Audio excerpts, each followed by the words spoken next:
Hello. Oh, well, I guess I'll just keep on rolling with the video. So what I'm doing is, I am over here. Well, let me see. Let me check on this audio. Yep, we got audio. We can only hope it's working right.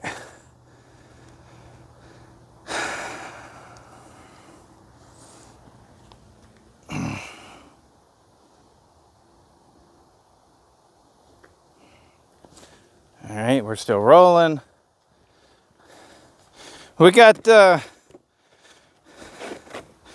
oomph.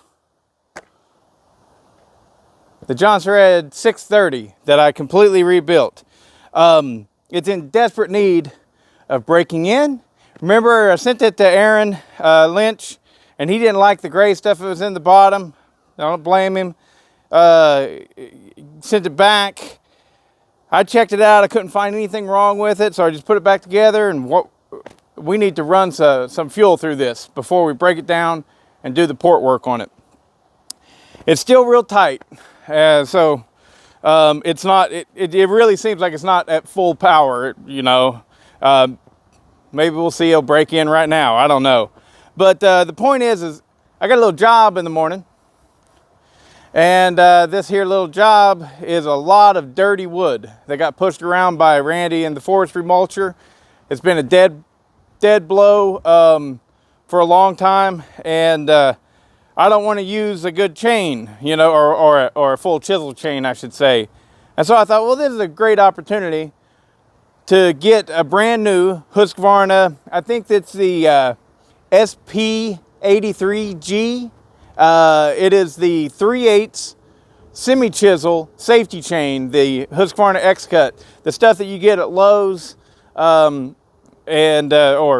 Tractor Supply, wherever they sell Husqvarna products. Typically, you know, and they may not have the full chisel set up because it's for just your basic consumer chain. So what we have right now, and what you just saw over there in the poplar, was a out-of-the-box Husqvarna C83, or at least, I mean, it's got a few cuts on it, but it's still nice and sharp. It's good. I would definitely use this for a whack-off. This is a great a great chain. And there might be some new viewers that don't know what I mean by a whack-off. Just type in novice lumberjack whack-off, and you'll figure it out. But anyways, so we did the first cuts right there with the C83, and now we're going to do it in some oak. And they're going to swap out the chain for the semi-chisel chain, and we're going to see what the times are like between the two. And yes, trust me, I know this thing it's just a little weak.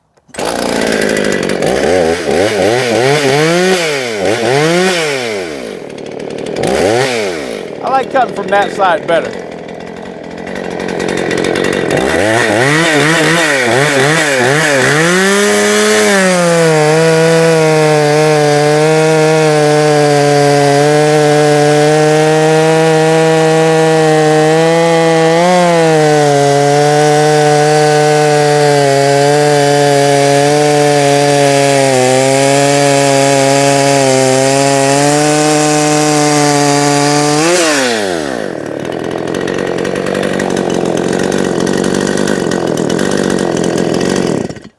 Actually, that wasn't too bad at all, now was it?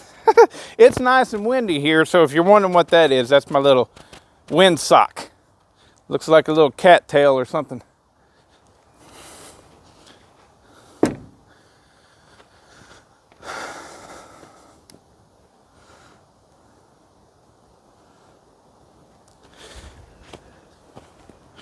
All right, so, yeah, boy.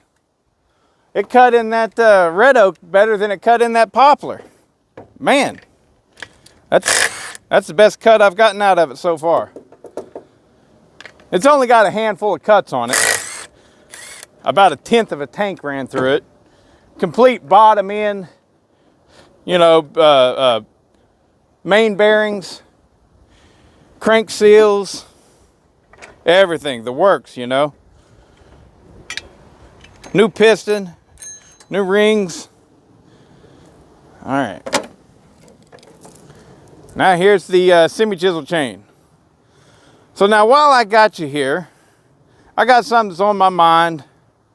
Been on my mind a little bit. You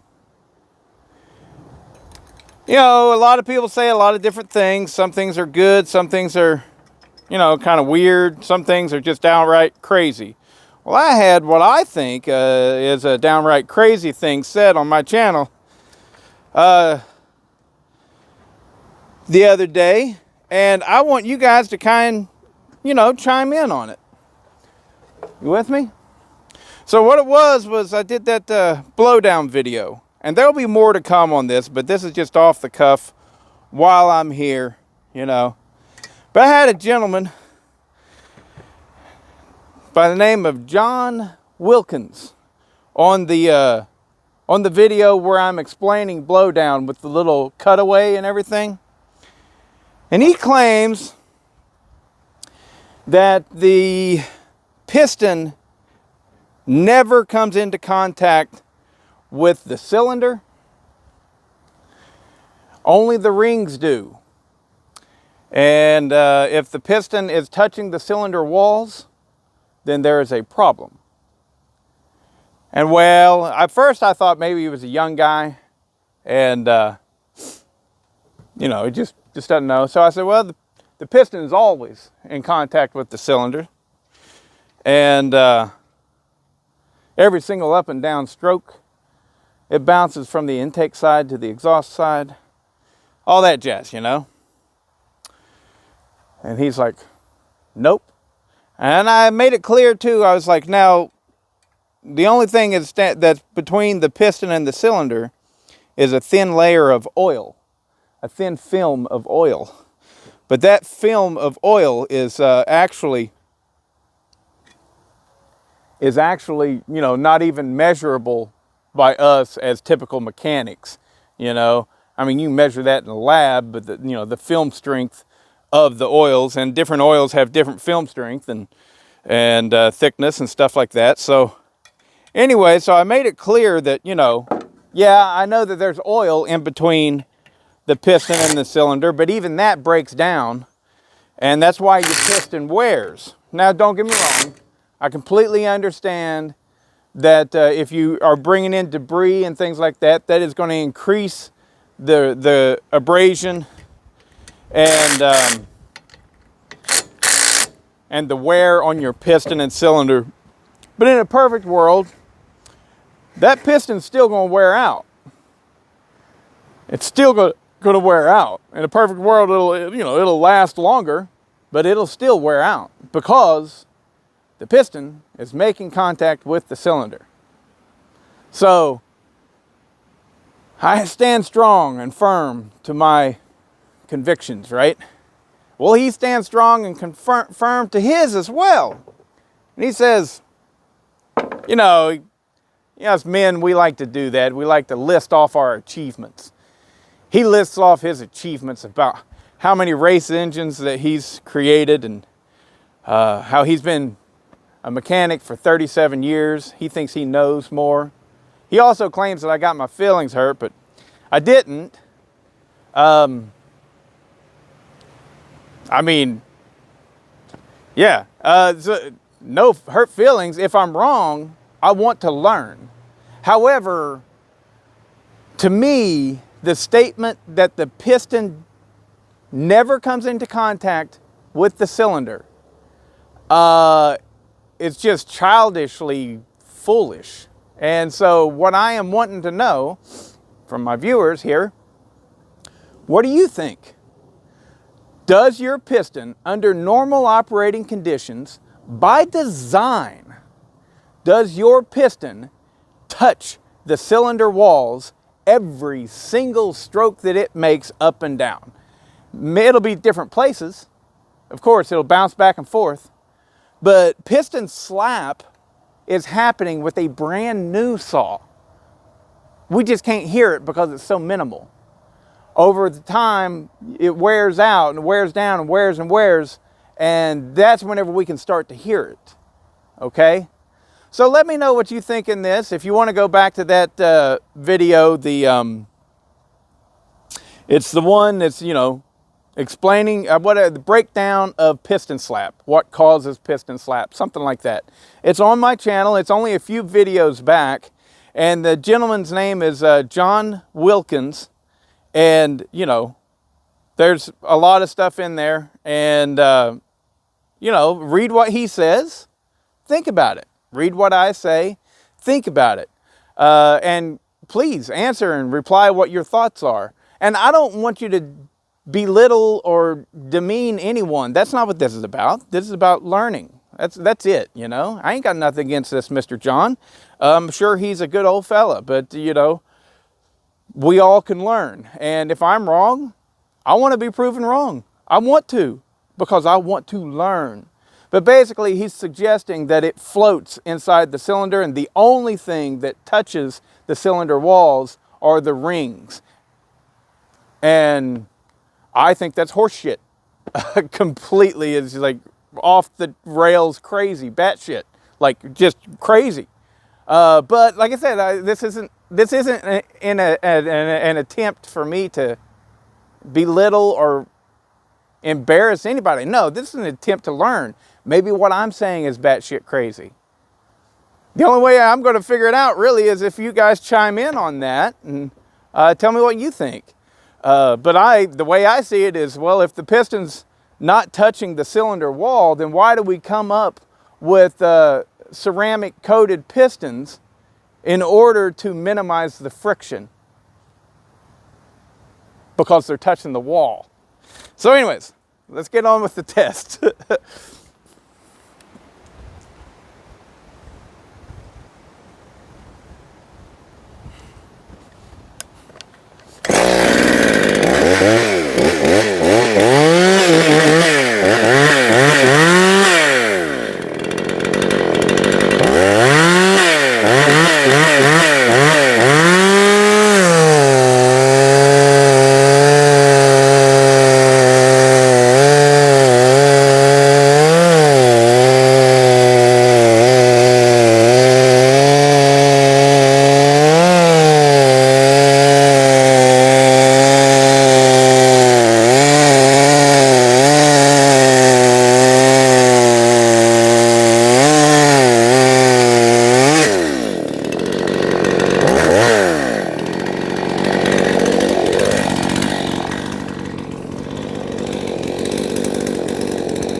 Well, right off the jump there in the oak, I thought, man, this feels grabby as hell. And this is the semi-chisel chain. Yeah, it felt really aggressive and grabby, and it was really bogging the saw down, unlike the full chisel was. That surprised me. But now that I think about it, it makes sense. The full chisel is able to cut cleaner and get right through there. This is just a little bit more drag, but whatever. Which one's faster? I'm sure that the C83, the full chisel, and the non-safety chain and all that jazz, I'm sure that that one is definitely faster than this semi-chisel. But, you know, the video will tell us. And let us know. Specifically, if you want to go back and look at the actual comment, I would love for that to be 50 comments long of explaining what's going on. Don't make fun. Don't make fun of me. Don't make fun of this guy. You know, that's not what this is about. I don't like that. That's shitty. And so, yeah, don't do that. Don't be like you're an idiot. That's just no good at all. I mean, I did do it just a tiny bit, but you know, my way of thinking is 37 years. If you haven't figured out that piston rubs up against that cylinder wall, that's weird. But, you know, maybe I'm the weirdo.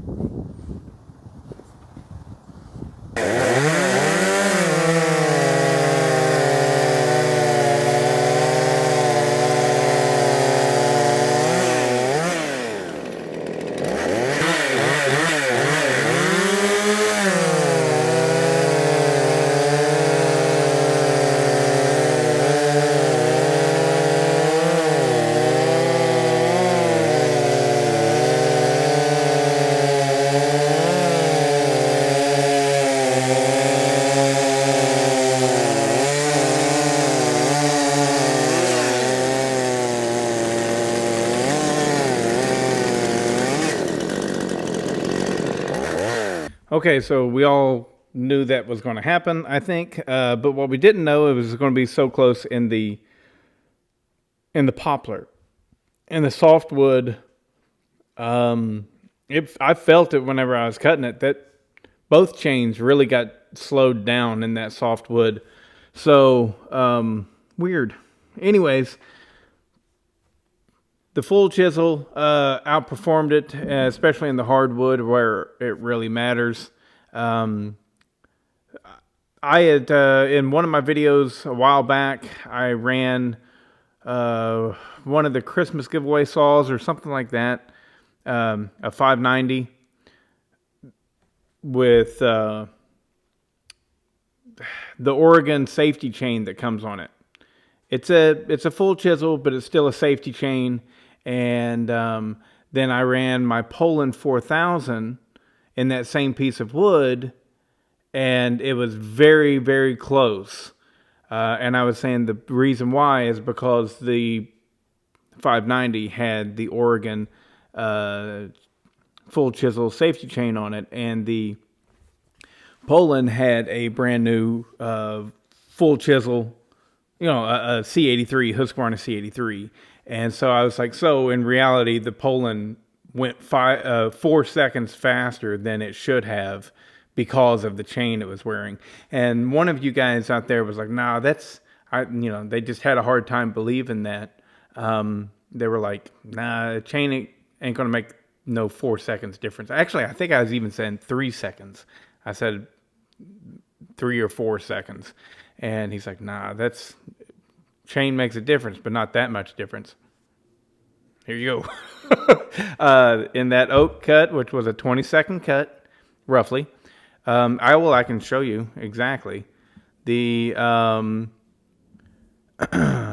semi-chisel did it in 26 seconds, 26.24 seconds. And then the full chisel did it in 21.22. So that's literally 5 seconds difference. And on top of that, I bet you this semi-chisel Husqvarna out of the box is faster than an Oregon safety chain that comes on the Echo 590, out the gate. Those chains, there's nothing wrong with them. They're fine chains. Just, they're one of those chains. Pretty much all Oregons are. Pretty much. The EXL, the new stuff, is pretty darn good. But what I'm about to say is pretty much all Oregon chains, you definitely want to hit them right out the box because they're just I think they run the rakers really, really high. I think it's what's going on. But they're out of the box, they're not impressive at all. You got to put the file to those things. But anyways, so there you go. Just a little comparison just for the fun of it. And see you guys on the next one. In the morning, I'll be using, hopefully I can run an entire tank. Hopefully, shoot, I'll be looking for work trying to run 2 tanks of fuel through that 630 because I need to get it to loosen up. But yeah, I don't think there's anything wrong with it. Possibly diaphragm in the carb's not moving enough fuel or not doing it fast enough. Probably could be something like that. But as far as the saw itself, Bearings are new, seals are new, pistons new, rings new, the bore is good and clean as can be. It's even running a base gasket. It's completely stock. No muffler mod, nothing. So hopefully tomorrow I can get that thing to break in and stand at attention.